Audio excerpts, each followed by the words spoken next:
السلام علیکم ورحمۃ اللہ تعالی وبرکاتہ۔ آج آپ حضرات کے سامنے ایک اہم علمی پوڈ کاسٹ مکتب کو کس طرح چلانا ہے اور مکتب کے اندر کس طریقے سے نئے چیلنجز کو فیس کرنا ہے، اس عنوان سے اہم ترین شخصیت کے ساتھ آپ کے درمیان حاضر ہیں۔ حضرت والا کا مختصر تعارف یہ ہے کہ حضرت مفتی احسان احمد صدیقی قاسمی دامہ اقبالہم، جو ماشاءاللہ صدر مدرس اور فقہ و فتاوی کے جہاں پر ایک ساتھ طلباء اور اساتذہ کی مکمل رہبری اور رہنمائی کے ساتھ اپنی تدریسی خدمات کو کئی زمانے سے انجام دیتے ہیں، اور ایک آن لائن تعلیمی پلیٹ فارم مفتاح اکیڈمی کے اونر ہیں، اور دنیا بھر سے طلباء حضرت کی اکیڈمی میں بالخصوص استفادہ فرماتے ہیں، جہاں پر حضرت کی بہت ساری خصوصیات ہیں۔ ایک اہم ترین خاصیت یہ ہے کہ دور جدید میں سوسائٹی اینڈ کلچر کے حساب سے معاشرے کو ڈیسائیڈ کرتے ہیں، اور یوتھ کو مکمل طریقے سے اسلام کی اور دین کی رہبری کرتے ہوئے آسان انداز میں سارے معاملات کو پیش کرنے کی بھرپور کوشش کرتے ہیں۔ اسی سبب سے حضرت والا کافی نوجوانوں کے درمیان بھی مشہور ہیں اور خود ایک اپنی ذات میں انجمن ہے۔ آئیے ہم حضرت سے مکمل استفادہ کرتے ہوئے حضرت کا ہم خیر مقدم کرتے ہیں آج کے ہمارے اس پوڈ کاسٹ میں۔ السلام علیکم ورحمۃ اللہ تعالی وبرکاتہ۔ وعلیکم السلام ورحمۃ اللہ وبرکاتہ۔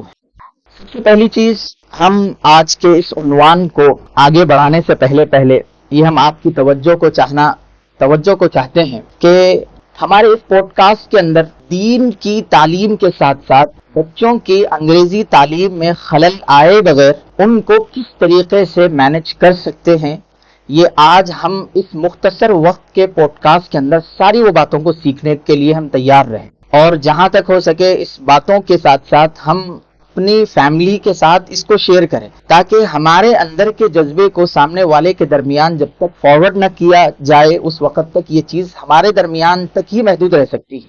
اس لیے ہم سب سے پہلی چیز حضرت والا سے یہ سوال کرتے ہیں کہ مکتب کس طرح ہونا چاہیے، مکتب کو موجودہ زمانے میں کس طریقے سے بنایا جائے، اور مکتب کو موجودہ زمانے میں کس طریقے سے اس کو بہتر سے بہتر بنانا چاہیے۔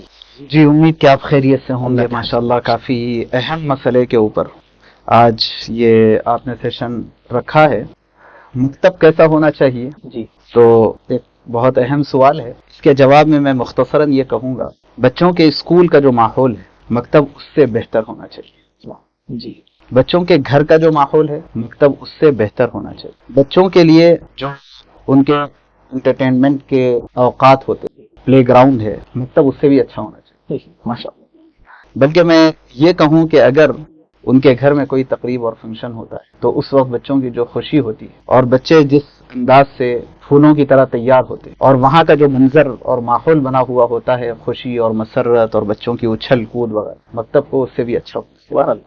جی، کہیں ایسا نہ لگے کہ بچہ اگر مکتب میں آئے تو وہ یہ فیل کرنے لگے پتہ نہیں میں کون سے جو ہے قید خانے میں آ گیا، امیزون کے جنگل میں جی کون سے امیزون کے جنگل میں۔ ایسا بچہ بالکل فیل نہ، وہ اپنائیت محسوس کرے، بھاگ دوڑ کر کے آئے، اور مکتب سے واپس جانے کے بعد سے آنے تک اسے انتظار ہونا چاہیے کہ پھر دوبارہ مجھے کب جانا ہے۔ بہت میں یہ کہوں گا کہ مکتب ایسے ہونا چاہیے۔ اس کے لیے آپ کیا کر سکتے ہیں، وہ آپ کا اپنا موضوع ہے، مضمون ہے کہ ہر استاد کو ایسا دلچسپی والا ماحول بنانے کے لیے اپنے اپنے طور پر تیاری کرنی چاہیے۔ مکتب کے سلسلے میں یہ بات جو آپ کے درمیان جو بڑی مشہور ہے کہ آپ بہت شاندار طریقے سے مکتب چلاتے ہیں، اور چونکہ آپ کے آن لائن پلیٹ فارم کے مکتب کے اندر ہزاروں سے طلبہ کی تعداد ہے، اس چیز کو کیا آپ نے آخر میں ہمارے سوال میں آپ نے یہ جواب دیا کہ ان ساری چیزوں سے مکتب کو بہتر ہونا چاہیے، کہ آپ ہمیں یہ بھی بتا دیں گے کہ بجائے اس کے کہ آپ کے اوپر کہ آپ کو کس طریقے سے کرنا ہے وہ آپ دیکھ لیں،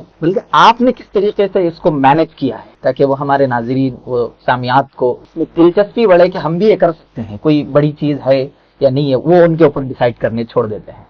یہ سب سے پہلے تو اس کے جواب میں یہ عرض کروں گا کہ ہم اپنی اس نیگیٹیوٹی کو ختم کریں کہ اگر مکتب مضبوط ہونا ہے، مکتب بیوٹیفل ہونا ہے، اور مکتب کے اندر دلچسپی والا ماحول ہونا ہے، تو ہمیں اس کے لیے کوئی غیر معمولی محنت کرنا پڑے گا، اور کوئی پہاڑ سر پہ اٹھانا پڑے گا، اور کوئی پہاڑ میں سے دودھ کی ندی نکالنا پڑے گا۔ یہ ساری چیزیں اور ایسا لوگوں کا جو خیال ہے، میں تو سب سے پہلے یہ کہوں گا کہ یہ بالکل خام خیال ہے، یہ نیگیٹیوٹی ختم۔ میں نے اس کے لیے جو بھی عرض کیا ہے، مکتب ایسا ہونا چاہیے۔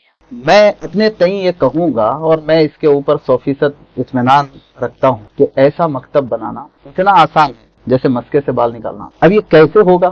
تو ظاہر بات ہے کہ ہر علاقے کے لیے اس کے کچھ تقاضے الگ الگ ہوتے ہیں۔ بس یہ ہے کہ سب سے پہلے ہم کو جب مکتب قائم کرنا تو پیپر ورک ہونا چاہیے، پلان جی۔ جہاں سب سے بڑی غلطی ہوتی ہے وہ یہ کہ کوئی ٹارگٹ سیٹ نہیں ہوتا کہ میں اس مکتب میں منیمم کتنے بچوں کو فرسٹ فیز میں ایڈمیشن لینے والا ہوں۔ آپ دیکھیے کہ کہیں کسی محلے میں کوئی اسکول قائم ہو تو جو سب سے بڑی پریشانی وہ اسکول کے ذمہ دار کو ہوتی ہے وہ یہ کہ میں اسکول کی بلڈنگ کرائے سے لیا ہوا ہوں اور مجھے کم سے کم 4-5 ٹیچرز کو سیلری دینی ہے اور پھر مختلف اور اخراجات میرے سامنے ہیں۔ تو ان تمام چیزوں کو سامنے رکھ کر کے کم سے کم مجھے کتنی آمدنی ہونی پڑے گی، وہ مثال کے طور پر 1.5 لاکھ روپیے کم سے کم منتھلی اس کا خرچ ہے۔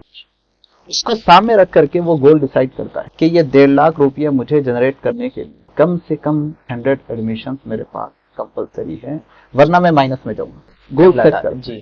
ہمارے پاس مکتب میں عام طور پر کوئی گول سیٹ نہیں ہوتا بنیادی۔ میں عام طور پہ یہ کہتا ہوں کہ مکتب قائم ہونے کے وقت اس مسجد میں اعلان ہوتا ہے کہ مسجد میں مکتب چلا ہے، کل سے آ جائے، کل سے آ جائے۔ بس اس سے زیادہ عام طور پر بہت ہو گیا، جمعہ میں اعلان ہوگا، اس سے آگے جمعہ میں ایک تقریر ہوگی، لیکن اکثر و بیشتر ہماری شامت اعمال ہے کہ جن لوگوں کو ہم وہ تقریر سنانا چاہتے ہیں وہ ہمارے سامنے ہے۔ تو یہ سب سے پہلے تو گول سیٹ ہونا چاہیے جی۔ مکتب کیسے ہونے کے تعلق سے یہ آپ نے وضاحت دی ہے کہ اس طریقے کی اہم ترین چیز ہونی چاہیے۔ جناب یہ اور اہم سوال آپ کے زیر نظر، کیا منظم مکتب قائم کرنا مشکل ہے؟ نہیں، میں نے ابھی جیسے آپ سے کہا ہے، کیا منظم جس طریقے سے آج سمجھ رہے ہیں کہ بھائی چلو اب جیسا آپ نے بتایا کہ جمعہ میں اعلان ہو گیا، سر کے بعد ایک بار اعلان کریں گے کسی وقت میں، اور جب پبلک جمع ہوتی ہے اعلان کر دیں گے، کیا یہی چیز بہت زیادہ ہو گئی یا پھر اس سے بھی ایک اور چیز ہے کہ اس کو آسانی کے ساتھ پیش کر کے ہم کر سکتے ہیں کہ بھائی اس سے بھی اور آسان چیز ہے، جیسا کہ گھر گھر جانا ہے، فلاں ہے، یہ والی چیز کو آپ کیا سمجھتے ہیں؟ دیکھیے، سب سے پہلے تو میں آپ کو یہ وضاحت کروں کہ لوگوں پر بعض الفاظ کی ہیبت بیٹھ جاتی ہے۔ انہی الفاظ میں سے آج کل ہمارے اساتذہ اور مساجد کے ذمہ داران پر اور بعض مکتب چلانے والے اسباب پر یہ ایک ہیبت بیٹھ گئی کہ لفظ منظم اگر آتا ہے تو وہ سمجھتے ہیں کہ اس کے لیے تو کوئی وہی پہاڑ سر پہ اٹھانا۔ حالانکہ ایک لاجک ہے، عقلی بات ہے۔ کوئی میں اپنے گھر کا جو کچن ہوتا ہے، وہ گھر کے کچن میں ہماری گھر والی، آپ کی گھر والی، کوئی بھی ہو، میری گھر والی بنی ابھی نہیں ہے، اچھا پھر بھی آپ اس کو سمجھ جائیں گے، اور شاید ہمارے آڈینس میں سے کوئی آپ کی گھر والی ہو جائے جی۔ بہرحال ایک نارمل گھر کا کچن ہوتا ہے جی، تو خواتین نمک کے ڈبے، مرچی، نمک، ہلدی، ساری چیزوں کو جمع کرتی۔ وجہ یہ ہے کہ وقت پر ان کو وہ ڈبہ ہاتھ کو لگ جاتی ہے اور اتنے ڈسٹینس پر جماتی ہے کہ جتنے ڈسٹینس پر ان کا ہاتھ لگ جاتا ہے۔ ہماری گلی کی جو کرانے کی دکان ہوتی ہے، وہ جب مارکیٹ سے سامان لاتے صابن کو ایک الگ خانے میں رکھتے، آٹے کو الگ خانے میں رکھتے جی۔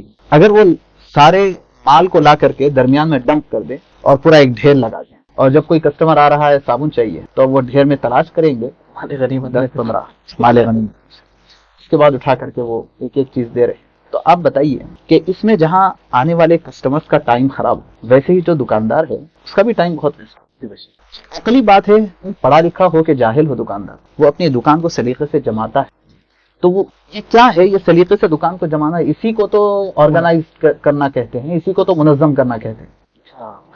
تو منظم کرنا یہ کوئی ایسی بات نہیں ہے کہ جس کے لیے بہت محنت کرنا پڑے۔ منظم کرنا تو میرے اور آپ کے گھر کی بات ہے، اپنے چھوٹی سی دکان کی بات ہے۔ بہت زبردست انداز میں سمجھا۔ جب ہم اپنے محلے کی گلی کی چھوٹی سی دکان کی، بلکہ آپ یوں سمجھیے کہ ہمارے گھر میں جو بچوں کا روم ہوتا ہے جی، وہ بھی منظم رکھتے ہیں۔ بچوں کے روم میں کھلونے ایک طرف ہوتے ہیں، ان کا ریڈنگ ٹیبل ایک طرف ہوتا ہے، اور ان کے لیے جو بیڈ ہوتا ہے وہ الگ سلیقے سے رکھا جاتا ہے، اور بچے خود اپنے گھر کا جو اپنا بیڈ ہے وہ سیٹ اپ سمجھ جاتے ہیں اور کر لیتے ہیں۔ تو آپ بتائیے کہ یہ منظم ہونا، یہ تو ایک چھوٹے سے بچے کی بات ہے، یہ گھر کی خواتین اس کو روزانہ انجام دیں، میں اور آپ روزانہ ہر چیز میں اس کو پریکٹس کر رہے ہیں۔ اب اس کو سامنے رکھ کر کے اگر ہم سمجھیں گے تو پتا چلے گا کہ مکتب کا منظم ہونا یہ تو بس ایک ایسا لفظ ہے جس کی ایک ہیبت بیٹھ گئی، ورنہ تو سیدھی سیدھی بات ہے، اگر ہم چاہتے ہیں کہ ہمارا مکتب ریزلٹ اورینٹیڈ ہو، نتیجہ خیز ہو، اگر ہم چاہتے ہیں کہ ہمارا مکتب پورے محلے پر اثر انداز ہو، یعنی مؤثر ہو، نتیجہ خیز ہو، اٹریکٹیو بنے مکتب ہمارا، جی تو سب سے پہلی شرط ہے آپ کا مکتب منظم ہونا چاہیے. جی اسی سے ہیبت ہے. اب اسی سے ڈر رہے ہیں، ورنہ بہت آسان سی چیز ہے مکتب کا منظم کرنا، جی کوئی بڑی بات نہیں ہے. اب یہ کہ بچے آپ کے پاس کیسے آئیں گے، جی یہ ایک بہت لوگوں کو سوال کرنا. مکتب کا مطلب ایک نظریہ قائم ہو گیا ہے کہ مکتب کہتے ہیں اس جو ہے تعلیمی درسگاہ کو جہاں پر 15-20 بچے ہوں ایک استاد. جی اکثر مساجد میں ہم جاتے ہیں تو یہی دیکھتے میں آپ کو دیکھنے کو ملتا. جی مکتب چل رہا ہے، اچھا ماشاءاللہ بہت اچھی بات ہے، چلو دیکھیں مکتب. تو وہاں پر 20-25 بچے ہوتے ہیں، استاد بھی بیچارے محنت کر رہے ہوتے ہیں، تو اسی کو مکتب سمجھا جا رہا ہے اور ہے بھی مکتب. جی بہت ساروں کے ذہن میں یہ سوال ہوتا ہے کہ بچوں کا اضافہ کیسے، مین چیز یہی ہے. بچوں کا اضافہ. بلکہ میں تو بہت سی مرتبہ عرض ہی کرتا ہوں کہ مکتب کے بے شمار مسائل کا حل طلبا کی کثرت. لوگ سمجھتے ہیں بڑھ گئے تو پریشانی ہو جاتی ہے. کم بچوں کو رکھیں گے اچھا پڑھائیں گے. میں اس کو سمجھانے کے لیے بولتا ہوں کہ بھائی یہ لاجک تو نہیں ہے، اور یہ ایکیڈمک سسٹم میں ایسا نہیں ہو سکتا، یہاں فلٹر کرنا پڑے گا. مطلب یہ بات بہت زیادہ مشہور ہو گئی، معلوم جتنے کم رہیں گے اتنی اچھی تعلیم ہوتی. اس طریقے سے ہم کر کے وہ کر جائے گا. اچھا جی جی، تو بہت کم بچے رہے تو اچھی تعلیم ہوتی، بات بولنے میں بہت اچھی لگتی، کلمۃ الحق نرید بہا الباطل. جی مسئلہ یہ ہے کہ آپ کے پاس ہونا چاہیے 100-500 بچے، تو اس میں سے اچھے بچوں کو آپ الگ کریں گے نا، فلٹر ہوگا تو آپ کو اچھے بچے ملیں گے. اچھا جب تک آپ کے پاس بچوں کی کثرت نہیں ہے، طلبا کی کثرت جب تک نہیں ہے، تو اس میں سے آپ اسٹار بیچ کیسے بنا سکتے؟ تو بہت سارے مسائل کا حل طلبا کی سوال یہ کر سکتے ہیں آپ میرے سے کہ یہ تو بہت بڑا ٹاسک ہے آج کل. بہت بڑا ہے. تو یہ کہیں آپ ادھر لائن میں تو نہیں جا رہے ہیں، آپ منظم بنانے کے اندرونی شکلیں تو نہیں ہے یہ؟ 50 بچے اگر آ گئے، 100 بچے آ گئے، اس میں سے فلٹر کر کے ہم بچوں کو نکال رہے ہیں. ایک گولڈ ماشاءاللہ بہت نکل رہا پورا. لیکن اس کا مطلب یہ نہیں ہے کہ صرف اسٹار بیچ منظم ہو، مکتب پورا منظم رہے. یہ کیسا مطلب؟ دیکھیے سب سے پہلی بات تو یہ ہے کہ جیسے ہم 1 بائی 1 چلیں گے، آپ مجھ سے یہ سوال کر سکتے ہیں کہ طلبا بڑھیں گے. جی بہت آسان سمپل طریقہ، اگر ہم اس کو تھوڑی دیر بیٹھ کر کے سوچیں تو وہ خود ہم کو لاجک ذہن میں آ جائے. جس جگہ مکتب قائم کرنا ہے نا، سب سے پہلے وہاں پر اپنے کچھ دوست احباب کو لے کر کے آپ بیٹھیں، بیٹھ کے اپنے محلے کی میپنگ کر لینا چاہیے سب سے پہلے. ہاں جی، جیسے SIR میں ہو رہا ہے آج کل. ہاں SIR میں ہو رہا ہے، NRC میں ہوا ہے، پتہ نہیں کہاں کہاں ہو رہا ہے. بہت یہ سب چیزوں سے ہم سبق سیکھیں گے، دشمن کیا ہمارے خلاف استعمال کرتا ہے ان سب چیزوں کو، ہم جو ہے اس سے اپنے فائدے اٹھا کر کے ہر مسجد کو مدرسہ بنا دیں گے انشاءاللہ. بس ٹرمز ایسے ہیں ماشاءاللہ کہ آپ اس کو کدھر نہ کدھر جوڑ ہی دے رہے ہیں ماشاءاللہ کہ میپنگ کرنا ہے تو سیدھا SIR میں جائیے. آپ کو اپنے مسجد میں بیٹھ کر کے اپنے محلے کی میپنگ کرنا ہے. جی بھلے اس کو اپنے جو ہے نانا دادا اور ابا سے ملا کر کے میپ کرنے کی ضرورت نہیں ہے مکتب کے معاملے میں، وہ SIR میں ہوگا. محلے کی میپنگ کیا کرنا ہے کہ میرے اطراف، مسجد کے اطراف کتنے گلیاں ہیں، جی ہر گلی میں کتنے اپارٹمنٹ، کتنے گھر ہیں، جی ہر اپارٹمنٹ میں کتنے فیملیز ہیں، کتنے فلیٹس. پیپر ورک کیجیے. اچھا آپ نے یہ جو مشورہ کیا ہے اور آپ غور کر کے جو میپنگ کی ہے اس کے حساب سے مثال کے طور پہ آپ کے محلے 100 گھر بن گئے. جی تو فرسٹ فیس ہو گیا. سیکنڈ فیس میں آپ کریں گے ایک ہینڈ بل تیار کریں گے، اٹریکٹیو تو ہونا چاہیے. جی جی واقعی اس سے تو انکار نہیں ہے، نفسیات ہے. آپ کی ذات کو دیکھنے کے بعد تو ہمیں یہی محسوس ہوتا ہے کہ یہ شخصیت ہی اٹریکٹیو ہے، تو ان کی نکلے ہوئے باتوں پہ اٹریکٹیو ہی رہیں گے انشاءاللہ. لگ رہا آپ اپنے بارے میں کچھ کہنا چاہتے ہیں. تو بہرحال جو بھی ہو، آپ ہو کہ میں ہوں، تو ہینڈ بل سیکنڈ فیس میں ہمارے پاس ہینڈ بل کا مطلب کیا ہے، ملٹی کلر میں پمفلیٹ. اچھا جس پر آپ کے مکتب کا تعارف مختصر سر. جی لیکن ہونا چاہیے ملٹی کلر. آپ پوچھیں گے یہ کیوں بھائی، ایسی بھی کیا ضروری ہے؟ ہم یہی تو بول رہے تھے کہ منظم مکتب میں یہ تو ہوتی ہے. جی سوال یہ ہے کہ جس طرح ہمارے اعضاء میں سے ہر عضو کو کوئی عادت ہو جاتی ہے نا، جس کی ناک کو عود کی عادت ہو گئی، جنت الفردوس بھی اس کو پسند نہیں آتی. بے شک بے شک واقعی. اور جس کی زبان کو ہم جیسے حیدرآبادیوں کو چٹپٹے کی عادت ہو جاتی ہے، تو سعودی عربیہ کی مہنگی سے مہنگی ہوٹل کی مندی بھی سمجھ نہیں آتی. کلپتے کی سمجھ میں آئیں گی ہماری. تو بہرحال ایسے ہی آنکھ کو بھی عادت ہوتی ہے. اس زمانے میں ہماری آنکھ ہر جگہ ملٹی کلر دیکھ رہی ہے. جی بے شک.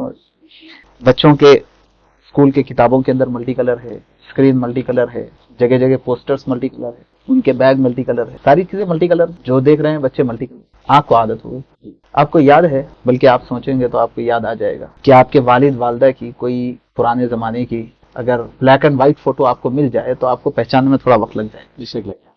تو یہ جو مسئلہ ہے نا, یہ وجہ کیا ہے؟ آپ جانتے ہیں, پہچانتے ہیں, لیکن آپ کی آنکھ قبول نہیں کر رہی ہے. کیوں؟ ملٹی کلر دیکھتے دیکھتے اب بلیک اینڈ وائٹ پہ آپ آ گئے. یہ بیچارے بچوں کو ایسا محسوس نہیں ہوگا, اور ان کے والدین کو یہ سب چیزوں کا احساس نہیں ہے, کوئی سینس نہیں ہے کیا ان کے پاس؟ ہم یہ سمجھتے ہیں مکتب کے معاملے میں تو کوئی سینس ہی نہیں ہے لوگوں کو.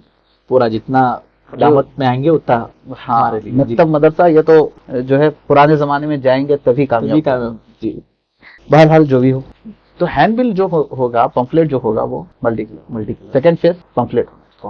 یہ پمفلیٹ ہم اپنے ساتھیوں کے درمیان دے کر کے ہر ایک کو 50-60 ایک ایک گلی کی ایک ایک کو ذمہ داری دیں.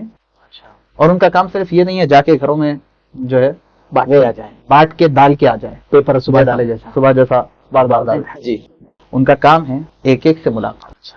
مرد حضرات کی کاؤنسلنگ کریں, سمجھائیں کہ آپ اب کام کیسا شروع کرنے والے ہیں. وہ کہیں گے مولانا اب تک بہت سارے مرتبہ مکتب شروع ہوا بند ہوا, شروع ہوا بند ہوا, اب یہ بھی ویسے چھوٹا ہو. یہ بھی ایک بڑا مسئلہ ہے ہمارے معاشرے میں کہ جب بھی مکتب نیا شروع ہو رہا تو سیکنڈ ہمارے ذہن میں یہی ہے چند دنوں کا ہے, مول صاحب نیا ہے شاید بستی میں, اس لیے ذرا نیا کر رہے ہیں. تو ایسے وقت کا یہ تو بہت لوگوں کے ذہنوں کے اندر یہ چیز بیٹھ گئی ہے. اور ٹھیک ہے, اس میں کچھ ہماری بھی کبھی کوتاہیاں ہیں, اور بہرحال ہم یہ کوتاہیاں گنانے کے لیے بیٹھے تو نہیں, مگر ہر بندے سے ملاقات, ہر گھر والے سے ملاقات. اس کو اپنا کام سمجھانے کی کوشش کریں. لیکن جن سے ہم ملاقات کر رہے ہیں وہ بچے ان کے کنٹرول میں نہیں ہے. سوری, کیونکہ میں اور آپ اور ہمارے مسجد کے امام صاحب تو ملاقات کریں گے مردانے سے, اور بچے سب کے سب کنٹرول میں ہے زنانے کے. ان کے امی لیڈیز ان تک بات کیسے پہنچے گی؟ یہ آپ کے پاس جو پمفلیٹ رہے گا آپ ان کو دے کر کے گھر میں آپ مشورہ کریے اس معاملے میں. اب یہ پوری گلی میں جب ایک سے ملاقات ہوگی, ان کا نام اور ان کا فون نمبر ضرور لیا جائے. ہم یہ یعنی عام طور پہ ہم کام تو کر لیتے ہیں لیکن پلاننگ نہیں ہوتی. نام فون نمبر لیا جائے. نام اور فون نمبر لینے کی کیا شکل ہے اس میں؟ ان سے پوچھیں. اور بہت سی مرتبہ ایسا ہوتا ہے کہ آپ اور آپ کے ساتھیوں کے پاس ان کا فون نمبر مل جاتا ہے, اگر وہ نہ دینا چاہیں تو رہتا تو ہے. لیکن آپ کتنے گھروں پر ملاقات کیے ہیں اس مکتب کے لیے, کتنے لوگوں سے آپ کی بات چیت ہوئی, کتنوں کو آپ سیٹسفائی کرے, رپورٹ ہونا چاہیے. آپ کے پاس رپورٹ ہونا چاہیے کہ 500 لوگوں میں سے 100 لوگوں سے ہماری ملاقات ہوئی, جن میں سے 70 کو ہم سیٹسفائی کریں. ضروری ہے اتنا. اب ان تک بات ہو گئی, ان کے گھر میں بھی چلا جا چکا. یہاں ہم اپنے مشورے میں پہلے سے ایک پروگرام سیٹ کر کے رکھیں کہ مثلا مہینے کی 15 تاریخ کو ایک مکتب کے عنوان سے پروگرام بھی ہونے والا ہے. آپ وہ پروگرام میں آپ بھی شرکت کریں, اور اس سے زیادہ اہم بات اپنے گھر والوں کو بھی لائیں. خواتین کا بھی ہمارے پاس نظم ہونا چاہیے. ورنہ ہوتا یہ کہ جن لوگوں کو اپنے بچوں کی فکر کرنے کی فرصت نہیں ہے, ان کو ہم مسجد میں بلا کر کے بڑی زوردار تقریر کر کے متاثر کر دیتے. اب جب مکتب کا وقت رہتا ہے تو وہ اپنی دکان میں رہتے ہیں, وہ اپنے آفس میں رہتے ہیں. جو بچوں کو تیار کر کے بھیجنے والی ماں ہیں, ان کو کام سمجھانے کے لیے کوئی بات نہیں. تو دونوں کا انتظام پروگرام. تو پھر ان لوگوں کے لیے ٹائم کو ایسا مینج کرنا پڑے گا, دن بلایا جائے, پھر دن ان دونوں کے لیے ٹائم کو خالی رکھا جا سکتا ہے. یہ ہمارے ذہن میں ہونا چاہیے. جب یہ ہو گیا, کون سا آپ یوں سمجھیے کہ first phase mapping, second phase ملاقاتیں پمفلیٹ کے ساتھ, تھرڈ فیز پروگرام. یہ جو پروگرام ہونے والا ہے, اس سے پہلے ہمارے پاس کم از کم 100 بچوں کے لیے 150 بچوں کے لیے مکتب سے متعلق ضروری اشیاء کی کٹ بنا کے تیار. وجہ یہ ہے کہ توا گرم ہوگا وہیں روٹی ڈالیں. جب آپ اتنی محنت کر کے بلائیں گے, انشاءاللہ بڑے جوش و جذبے کے ساتھ اور بہت اچھے ارادوں کے ساتھ لوگ آئیں گے. ایسے ہی اگر آ کے بیٹھ بھی جائیں گے تو آپ کی تقریر سے وہ متاثر ہوں گے. اور ظاہر بات ہے ہمیں کرنا کس کے لیے؟ اللہ کے لیے. بے شک. جب وہ تیار ہو گئے اسی وقت داخلہ لیں. وہی داخلے کی کاروائی ہونا چاہیے پوری پراپر طریقے. آج بھی ہم مکتب کے ذمہ داران کو کہتے ہیں اور کہتے رہیں گے کہ جس طرح کہیں پر آپ اپنے بچوں کو کسی اسکول میں, کسی ہاسٹل میں یا کسی گیمز میں ایڈمیشن دلانے کے لیے آپ جاتے ہیں, تو وہ جو ضروری ڈاکیومنٹس آپ سے لیتے ہیں آپ کے پاس بھی ہونا چاہیے. اس طرح ضروری ڈاکیومنٹ کے پورے ریکارڈ کے ساتھ آپ بچوں کا ایڈمیشن. یہ مکتب کے ایڈمیشن کی بات چل رہی ہے. بالکل. آدھار کارڈ ہے, اس کی فوٹو ہے, سب ساری چیزیں. اٹریکٹیو دکھ رہا ہے واقعی. اور میں یہ اٹریکٹیو تو ہوگا, لیکن اس کے ساتھ ساتھ وقت کی ضرورت ہے. خدا نہ خواستہ اگر کبھی کچھ آتے جاتے ہوئے بچے کے ساتھ کوئی مسئلہ ہو گیا, تو آپ کے پاس کیا ثبوت ہے کہ آپ کے پاس وہ بچہ ایڈمیشن لیا ہوا ہے کہ نہیں ہے؟ ضرور. بہرحال جو بھی ہے, اب یہ جو پروگرام ہوگا نا, یہ پروگرام میں ہم پورا نظام بتائیں کہ ہم کیسا شروع کرنا ہے. صرف تعلیم کی اہمیت کے اوپر بیان نہ ہو جائے, بلکہ یہ تعلیم کی اہمیت کے اوپر ہو, دینی تعلیم نہ دینے کے نتیجے میں کیا نقصانات ہونے والے ہیں اس کے اوپر بیان ہو. اس کے ساتھ ساتھ آپ کام یہاں کیسا شروع کرنا ہے. لوگ آج کل رواجی نہیں, آپ کے پاس کچھ دکھتا ہے تو بکتا ہے. اگر کچھ آپ کے پاس انہیں نظر نہیں آ رہا تو وہ خامخواہ اپنے بچوں کا بھی ٹائم ویسٹ کرنا نہیں چاہتے. وہ سوچتے کہ یہ مکتب کے ٹائم میں تو بچہ جو ہے فٹ بال سیکھ لے گا, فٹ بال کلب اس کا جوائن کرا لیں گے تو ایک ہنر آ جائے گا. مینٹالٹی ہے, کیا کیا جائے. لیکن آپ کے پاس ہونا چاہیے کہ آپ کسی بھی طریقے سے کھینچ لیں طالب علم کو ان کے والدین سے. اور ہم اس وجہ سے اس کھینچنے کے اوپر مطمئن ہیں کہ اگر ہم نہیں ان کو ان کے گود سے ہم نہیں اٹھائیں تو دشمن اٹھائے گا, زبردست اٹھائے گا. جی ہے غالباً منظور نعمانی علیہ الرحمہ کا ملفوظ, اس وقت ماں کی گود سے بچے چھینے جا رہے ہیں, اسی لیے مکاتب قائم کرنے پر حضرت بھی زور دے دے. بہرحال ہمیں کوشش اس بات کی کرنا ہے کہ 1 ہفتے تک داخلوں کی ڈیٹ رکھیں گے, داخلے لیں گے, اور 1 ہفتے تک جان توڑ پورے محلے میں محنت کریں گے. اب جب آپ اتنی محنت کریں گے اور اس کے ساتھ جمعہ میں بھی بیان کر رہے ہیں, گھر گھر پہنچ کر کے دعوت بھی دے رہے ہیں, تو اب ہم پوچھتے ہیں اب دیکھیے وہ 20 بچے رہتے کہ 200 بچے ہوتے. سوال ہی نہیں. اب یہ جو 200 بچے آئیں گے, ظاہر ہے یہ امانت ہے, ان کو صحیح تعلیم کیسے دی جائے, ترتیب کیسے بنائی جائے, یہ سب ہم کو بنانا پڑے. تو یہ ماشاءاللہ کافی بہترین آپ کی کارگزاری رہی ہے اور ہمارے لیے یہ بہترین باتیں رہی, اور اس کے اندر کئی چیزیں تو ایسی رہی جو بالکل نئی باتیں ہیں ہمارے سامعین کے لیے بھی اور ہم سب کے لیے بھی. چونکہ ایک شخصیت اگر کسی کام میں مکمل اپنے آپ کا تخصص اور اپنے آپ کو پورا جی جان لگاتا ہے تو واقعی وہی شخصیت زیادہ بہتر سمجھا سکتی ہے اس میٹر کو. تو اگر اجازت ہے تو ہم اگلے سوال کی طرف بڑھیں, جو کہ بہت ہی اہم ترین سوال ہے. آپ جب اتنا سب بتا دیے ہیں یہ سب سارے معاملات کے اندر, تو منظم اور مؤثر میں فرق کیا ہونا ہے؟ مطلب سمجھے کیسا ہم اس کو کہ بھائی یہ منظم بھی ہو گیا ہے, ہمارے کو تو دکھ رہا کہ بھائی پامفلیٹ اچھے چھپ گئے, کلرنگ ہو گیا, مفتی صاحب بول دیا ماشاءاللہ یہ ساری چیزیں ہو گئی, بیانات ہو گئے, سب ہو گئے. اس کو مؤثر میں کیسا تبدیل کریں ہم؟ کیا وہی چیز کافی ہے یا پھر اس کے اندر بھی کوئی نئی چیز ہے؟ دیکھیے میرا ایک گویا کے تجربہ ہے, ناقص ہی صحیح مگر تجربہ ہے, کہ جب تک مکتب منظم نہیں ہوگا مؤثر نہیں. اچھا, اور منظم کس کو کہتے ہیں؟ منظم کہتے ہیں کہ نظم و ضبط ہو مکتب میں. جی کامن سینس ہے, نظم و ضبط کو منظم کہیں گے. جی منظم بنا ہے نظم و ضبط سے, اور نظم و ضبط تو ہر جگہ ضروری ہے, اور مؤثر بنا ہے اثر انداز ہونے سے. ظاہر ہے کہ جب تک کوئی چیز نظم و ضبط کو لیے ہوئے نہ ہو, وہ محلے پر, خاندان پر, گھر والوں پر اثر انداز تو ہونے سے بے شک. اس وجہ سے ہم یہ کہتے ہیں کہ مکتب کو منظم ہونا چاہیے تاکہ وہ مؤثر بن سکے. کسی محلے میں مکتب قائم ہوا تو ہماری دلی خواہش ہوتی ہے کہ اب محلے میں بڑا چینج آنا چاہیے. جی پوری فیملی میں ایک چینج آنا چاہیے. کیوں؟ اس لیے کہ ہم نے اپنے بچے کو مکتب میں ایڈمیشن دلایا, تو اب یہ بچہ پوری فیملی کے لیے چینجر بن جائے گا. جی گیم چینجر ہوتا نا, تو وہ چاہتے ہیں, اور ظاہر بات ہے ہونا بھی چاہیے. تو جب اثر انداز ہونا ہے کہ بچہ پڑھ کے نکلے اور مکتب میں ایڈمیشن لے, تو اس کی پوری فیملی میں دین اور دین کی فکر پیدا ہو جائے. ایسے محلے کے سب بچے پڑھ رہے ہیں تو پورے محلے میں ایک نئی فضا اور دینی ماحول قائم ہو جائے. تو یہ ہے مکتب کا مؤثر ہونا. اور آپ بتائیے کیا یہ ممکن ہے کہ یہ مکتب مؤثر ہو جائے نظم و ضبط کے بغیر؟ بہت مشکل. بچے جب چاہے آ رہے ہیں, جب چاہے جا رہے ہیں, چاہے تو آئیں چاہے تو نہ آئیں, جیسا چاہے پڑھ لیں, جو چاہے پہن کر کے آ جائیں, جیسی چاہے پھٹی ٹوٹی کتاب لے کر کے آ جائیں. اور ان کے پڑھانے میں اساتذہ کے درمیان طریقے تعلیم میں یکسانیت نہ ہو. یہ نظم و ضبط اگر نہیں ہے تو یہ مکتب فیملی کے اوپر مؤثر ہونا, اثر انداز ہونا, پورے محلے کے اوپر اثر انداز ہونا, مؤثر ہونا, یہ تو بہت دور کی بات ہے. یہ تعلیم خود اس طالب علم کے اوپر بھی اثر انداز نہیں ہو سکتی ہے, اس کے لیے بھی مؤثر نہیں ہے. اس لیے ہم ایک سمپل لاجک دیتے ہیں, وہ یہ ہے کہ مؤثر ہونے کے لیے اولین شرط منظم ہونا ہے.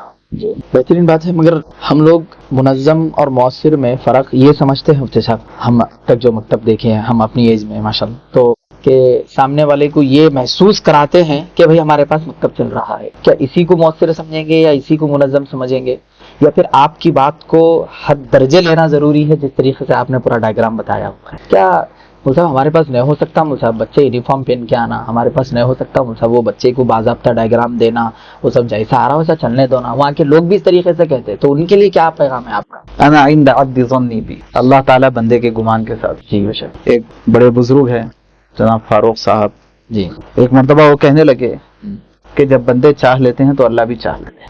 سوال یہ ہے کہ آپ چاہتے کیا؟ آپ جتنا سوچیں گے اتنا ہی کر پائیں گے، بلکہ اس سے بہت کم کر پائیں گے. میرا سوال یہ ہوتا ہے کہ آپ آگے تک کا سوچتے کیوں نہیں؟ آپ یہ کیوں نہیں سوچتے ہیں کہ بچوں کو ہم پورے سلیقے طریقے کے ساتھ مکتب میں پڑھائیں گے؟ آپ یہ کیوں نہیں سوچ سکتے جی کہ بچوں کا طریقہ تعلیم بہترین ہوگا؟ آپ یہ کیوں نہیں سوچ سکتے کہ جو بہت بڑے انٹرنیشنل لیول کے اسکولز چل رہے ہیں میرا مکتب سے بھی بہتر ہو سکتا ہے؟ جب آپ یہ نہیں سوچ سکتے تو نہیں کر سکتے، اور اگر آپ کرنا چاہتے ہیں تو پہلے آپ کو اتنا سوچنا پڑے گا کہ میں کر سکتا ہوں. اس کو ہم کہتے ہیں کہ کام شروع کرنے سے پہلے سوچ مثبت ہونا ضروری ہے. یہ فرد واحد کا تو کام نہیں ہوگا نا صاحب، یہ تو سب جنوں کی چاہت پہ موقف ہوں گی نا. جیسا کہ آپ بتا رہے ہیں کہ آدمی کو پہلے سوچنا چاہیے، اس کی تھنک مضبوط ہونی چاہیے کہ مجھے کرنا کیا ہے. تو ایسے وقت میں لوگوں کا سپورٹ بھی تو ضروری ہے. مسجد کا امام لیول تک سوچے، یہ آپ یہ سوچ رہے ہیں کہ یہ سب سوچ لیں گے آرام سے. ہاں، جو اصل ذمہ دار اور محرک جی جسے کام کرنا ہے اسے اپنی سوچ کو مثبت بنانا پڑے گا. اچھا، مطلب مکتب چلا. ہاں، تب سارے کے سارے اس کے آگے پیچھے آزو بازو والے لوگ اس کے ساتھ ہوں گے، اس کی اپنی سوچ کی بات. آپ کام جیسا انٹروڈیوس کرائیں گے نا ویسا شروع ہوگا. اتنا سب کہاں سے ہوگا؟ تو نہیں ہوگا. پہلے ہی دن اپنا کام. وہ صاحب خالد تک کر لو نا. اب صدر صاحب کی ایک بات آ گئی، آپ اتنا سب بتا دیا ماشاءاللہ. تو اب یہ کوئی صدر بھی سن رہے ہوں گے یہ جی، اور کوئی مکتب کے مدرس کے ساتھ بیٹھ کے سن رہے ہوں گے. باضابطہ مدرس تو صدر محترم کے سامنے پلے کرے ہوں گے یہ سب ساری چیزیں. جی، اللہ کرے ہو جائے. تو اگر انہوں نہیں بول صاحب، انہوں دیکھو ان کا بیک گراؤنڈ دیکھو، انہوں وہ سیٹ اپ میں بیٹھے ہوئے ہیں، انہوں بولتے ویسے بات ہم نہیں کر سکتے، گلی کے روڑا بھی کنجسٹڈ ہے، کچڑ پڑے ہوا رہتا ہے، تو جیسا ویسا پڑھا کے بھیج دو. انہیں بچے کو مکتب پڑھانے کے لیے جو اتنا زیادہ تیار نہیں ہے، اب انہیں ڈریس کہاں سے لیں گا، بیگ کہاں سے لیں گا، وہ ساری چیزیں. یہ چیز تو بندے کے لیے تو جو بندہ تو ماشاءاللہ منظم یہ سوچ کے بیٹھا ہوا ہے میں نے یہ ساری چیزوں کو کرنا ہے، کرنا ہے. اب سامنے والے کا اگر ساتھ نہیں رہا تو کیا کرنا ہے؟ سب سے پہلے تو میں یہ وضاحت کر دوں کہ یونیفارم اور بیگ منظم ہونے کے لیے شرط اولی نہیں ہے. اچھا، یہ میں صرف ان لوگوں کے لیے میسج دینا چاہتا ہوں جو دیہاتوں میں رہتے ہیں، اسلم ایریاز میں رہتے ہیں اور یہ سمجھتے ہیں کہ ہمارے محلے میں ایسا کام نہیں ہو سکتا. ہم کہتے ہیں کہ بھائی یہ شرط اولی نہیں. نظم و ضبط صرف ان دونوں چیزوں کا نام نہیں ہے. پہلی بات تو میں یہ وضاحت، لیکن یہ بھی کہوں گا کہ ان چیزوں کے بغیر نظم و ضبط آتا بھی نہیں ہے. یہ بھی کہوں گا جی نظم و ضبط انہی میں منحصر نہیں ہے اور ان کے بغیر نظم و ضبط آتا بھی نہیں. جی، پورا 6 نمبر بھی دین نہیں ہے، 6 نمبر کے بغیر بھی دین نہیں. جی جی جی، چلیے بہت اچھی مثال آپ نے دے دی. اب ہم آپ کے سوال پر آتے ہیں جی کہ ہماری گلیاں بہت کنجسٹڈ ہے، روڈ بہت چھوٹے ہے، گھر بہت جی غریب ہے وغیرہ وغیرہ، یہ سب کہاں ہوتا؟ تو بات یہ ہے کہ وہی کہ اگر ہم نہیں چاہیں گے تو نہیں ہوگا، اور اگر ہم چاہ لیں گے سب کچھ ہوگا. مثال، وہ چھوٹے چھوٹے خستہ حال گھروں کے بچے جی کیا اسکول یہ پورے التزامات کے ساتھ جا رہے ہیں کہ نہیں؟ آپ دیکھیں گے تو اگر وہ گورنمنٹ اسکول میں بھی پڑھ رہے ہوں گے جی، پورے اہتمام کے ساتھ جا رہے ہیں. آٹو بھی آ رہا اس کو جی. گلی میں سب جی یہ اس بات کی علامت ہے کہ لوگوں میں صلاحیت ہے جی یہ سب کچھ کرنے کی. سوال یہ ہے کہ کیا اس صلاحیت کا ہم فائدہ اٹھا رہے ہیں یا ہم نیگیٹیوٹی میں آ گئے کہ نہیں کرتے لوگ. مسئلہ یہاں آ کر کے جی ٹیڑھا ہو. لوگ یہ سمجھتے ہیں کہ نہیں ہو سکتا تو نہیں. مسئلے کو جی اب جہاں تک صدر صاحب کی بات ہے جی اس کے لیے تو میں یہ کہوں گا کہ ہمارے صدور محترمین کو جی منظم مکاتب کا دورہ کرانا چاہیے. یہ صحیح بات، جو دکھتا ہے وہ دکھتا ہے. بات یہ ہے کہ میں تقریر کر دوں گا، آپ مجھ سے پوچھ لیں گے، میں بول دوں گا، میں آپ سے پوچھ لوں گا، آپ کیمرے کے سامنے، دیکھنے والے بھی یہی بولیں گے کہ یہ لوگ کیمرے کے سامنے اسٹوڈیو میں بیٹھ کے تو بہت کچھ بولتے ہیں، لیکن واقعی گراؤنڈ پہ ایسا کام کرنا ان کے لیے بھی پاسبل ہے کہ نہیں؟ او ماشاءاللہ. تو ہمارا کہنا یہ ہے کہ پھر جہاں کام چل رہا ہے وہ دکھاؤ لے جا کر کے. تو لیس الخبر کالمعائنہ. جی باتوں سے بات اتنی نہیں سمجھ میں آتی جتنا دیکھنے سے سمجھ میں آتی. اگر ایک مرتبہ منظم مکتب کا دورہ کرایا جائے گا تو یہ ساری چیزیں ان کو سمجھ میں. ہاں، ایک بار ایسے ہی ہوا، باضابطہ ایسی ہی بات پھیلی، ساری چیزیں ہو گئی. ایک بار منظم مکتب کا دورہ کرانا بھی چاہیے کہہ کر ان کو باضابطہ. ایک مرتبہ ایک زمانے میں ممبئی کے اندر مکتب چلتا تھا، اس کا دورہ کرایا بھی گیا. تو نا ہمارے سو سن کے ویسا کرے ہو نا وہ صاحب، تم نہیں سمجھ رہے، وہ بات بول کے ان کو ایسا بولا جا رہا. تو اب ایسا ہے کہ تو خیر بیمار تو رہتے ہیں نا ہر جگہ. جی جی جی اب اگر کوئی بیمار ہے تو ہم کریں گے کیا؟ کام صحت مندوں کے ساتھ کام ہوتا ہے. جی صحیح ہے صاحب.